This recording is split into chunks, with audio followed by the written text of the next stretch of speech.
各位朋友大家好，歡迎大家收睇 Software Surfing 呢個節目。咁喺上星期咧喺 Facebook 裏邊咧，我都遇到咗一個嘅圖片啦。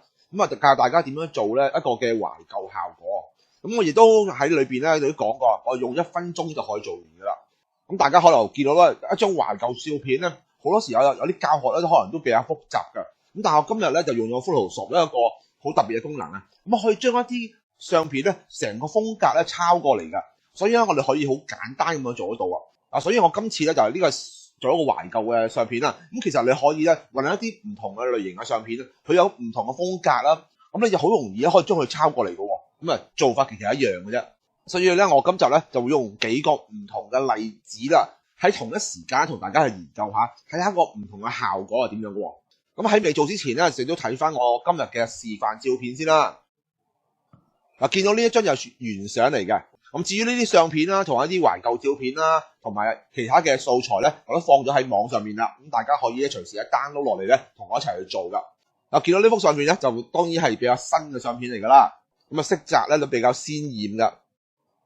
跟住咧見到呢一張咧就係我今日要做嘅示範啦。咁見到咧幅相咧都好似好殘舊咁樣。咁除咗咧你見到啲顏色咧好淡啦，咁好似咧變咗色咁噶啦。咁同埋咧最主要咧我今日咧特別加一樣嘢咧就係。見到張相紙咧都好似咧有少少爛咁樣噶，有少少發毛啊，有少少霉咁樣。咁呢個效果係點做法啊？亦都好容易做嘅，唔需要好複雜嘅過程。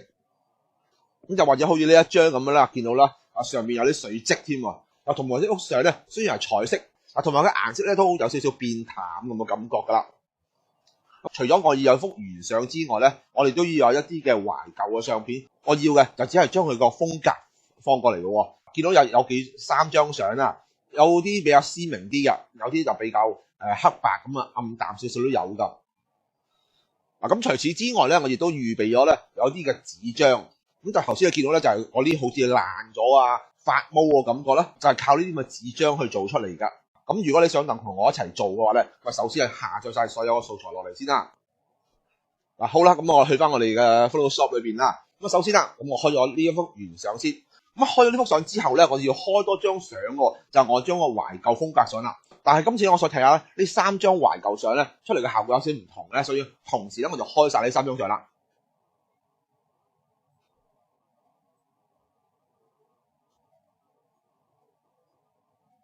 呢3張咧就係我需要嘅相片啦。咁我要將佢全部咧選咗去啦。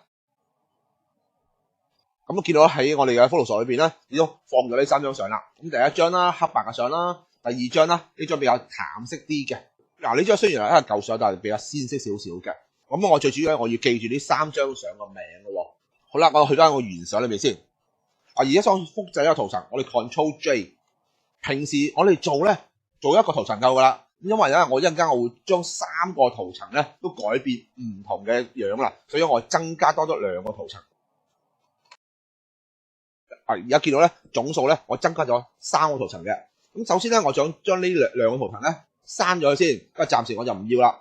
停喺呢個圖層1裏邊，我想將呢圖層咧就改變嗰個風格。好啦，我哋揀啦，我哋揀喺影像裏邊啦，我哋揀調整，我哋揀一個叫符合顏色。咁喺呢個位置咧打開佢。咁喺上邊咧見到參數咧就我哋唔需要喐佢噶。咁啊100、100、0，我哋維持喺度咧就可以噶。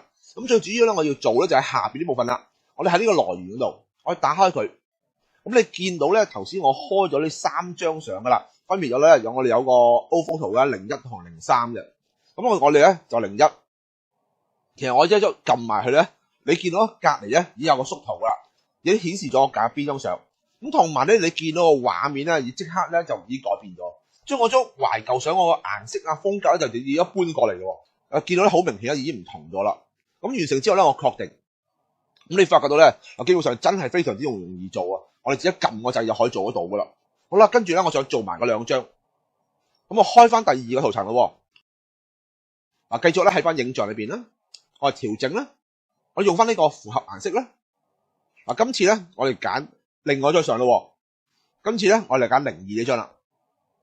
見到咧個顏色咧又唔同咗嘅。呢一張咧保持翻係彩色。但係啲色澤咧有少少唔同嘅，比較淡咗嘅。好啦，去到第3個圖層啦，呢度啦，我哋又再做一次咯。今次咧，我哋第3個啦，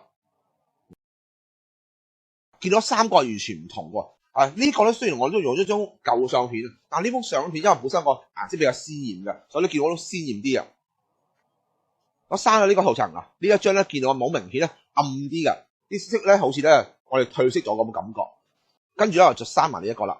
呢一個咧就一個好似幅相舊咗啦，又有少少黑白啦，但其實唔係完全黑白晒嘅。你見到咧有少少彩色，但係好淡嘅效果。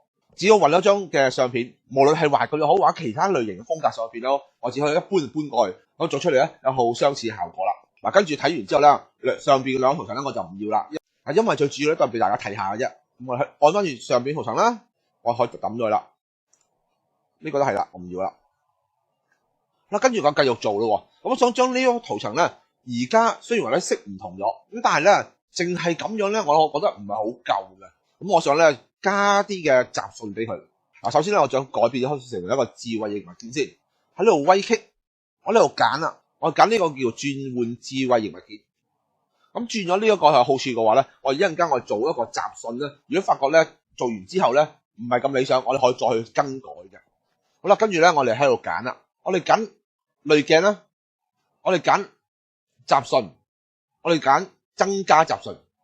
咁雜訊有幾多咧？睇我呢幅相像數。你幅相像數越大嘅話咧，可能你嘅雜訊咧有少少唔同嘅。你而家呢幅相嚟講咧，我就用7% 咧，咁差唔多噶啦。咁啊確定。咁見到咧雜訊係會多咗嘅，我睇唔清楚唔緊要，放大啲。我將佢咧就 Ctrl 加放大啲咧，見到咧幅相咧變咗啲好多雜訊喺度嘅。多與少唔緊要。如果我發覺係多隻或者少隻，隨時可以改嘅。我再按翻呢個增加雜訊嘅位置咯。而家可以再改，譬如我想改10，咁佢會多啲嘅。好似10咧，我覺得太多啦，咁我用翻7啦。好，確定。好啦，我哋還原翻去，我按 Ctrl 0，咁我哋合適翻呢個相嘅大小啦。好，跟住咧我要做咧就跟住咧我開張爛紙喎。咁我打開檔案裏邊啦，開我個舊檔案啦。我揀翻我哋嘅啲紙啦。今次咧我想揀05呢一張啦。咁其他個做法一樣嘅啫，咁我所以按一張出嚟就算啦。咁見到幅相咧有啲邊緣嘅，其實我哋唔需要嘅。按翻呢個矩形嘅選取工具咧，我哋喺呢度選啦。選咗範圍。跟住咧我哋可以編輯啦，我哋拷貝啦。咁去翻我哋嘅相片裏邊啦，跟住咧我哋貼上去啦。見到張紙比較細張啲嘅，咁好簡單，我哋 Ctrl T 啊。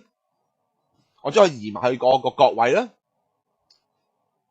跟住咧我要放翻去大小，咁睇翻個比例啦，未必啱你幅相嘅喎。所以我哋呢個鎖仔咧，我哋就打開佢，唔好鎖住佢啦。咁拉過嚟啦，下邊又拉過嚟啦，將佢覆蓋晒成張相啦。咁完成之後咧，我按剔號。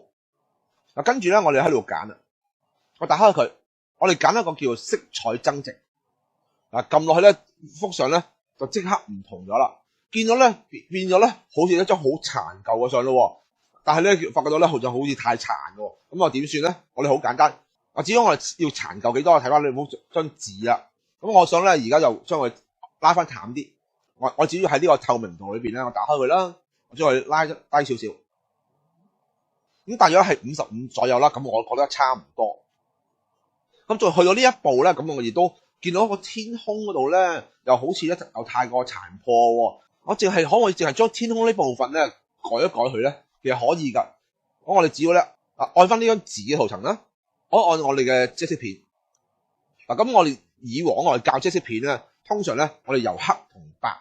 但係除咗黑同白之外，其實我哋可以按一個灰色嘅。其實灰色咧就令到佢咧有個透明度嘅。如果我由黑嘅話咧，變咗睇翻下邊嘅圖層啦，無形中咧呢張爛紙咧就唔見咗嘅。咁我去試下睇下啦。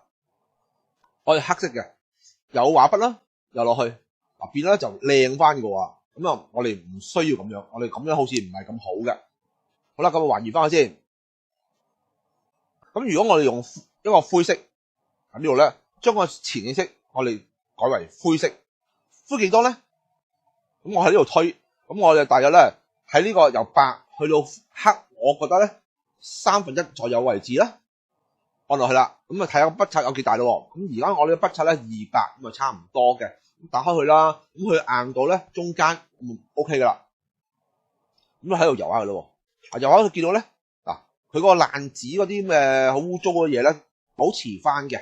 咁我哋咧就可以游下佢啦。咁啊變到咧個效果咧就好似咧就呢位置就冇咁殘舊。咁啊，但係有喺旁邊一啲咧，我想保持翻殘舊啲，咁啊靚啲嘅。去到呢一度咧，再睇下呢幅相咧有冇啲需要嘅去修改啦。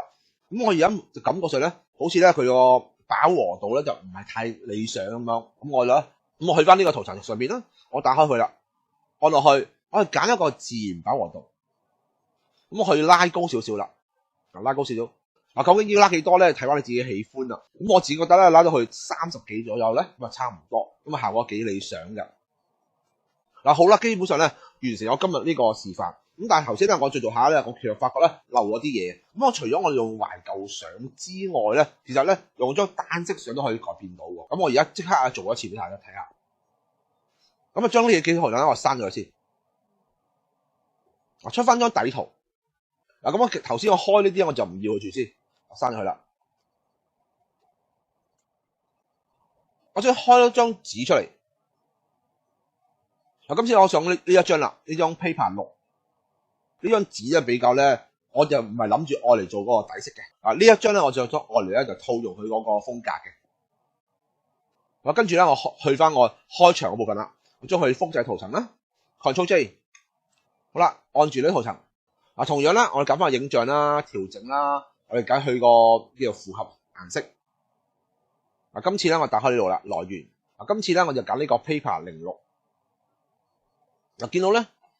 套用咗咧 paper 06出嚟咧，個顏色咧就係咁樣，佢就會跟翻頭先嗰張紙出嚟個效果，同我哋咧用一個嘅舊相做出嚟係差唔多。咁最主要咧，佢就套用咗佢嘅色彩落去嘅。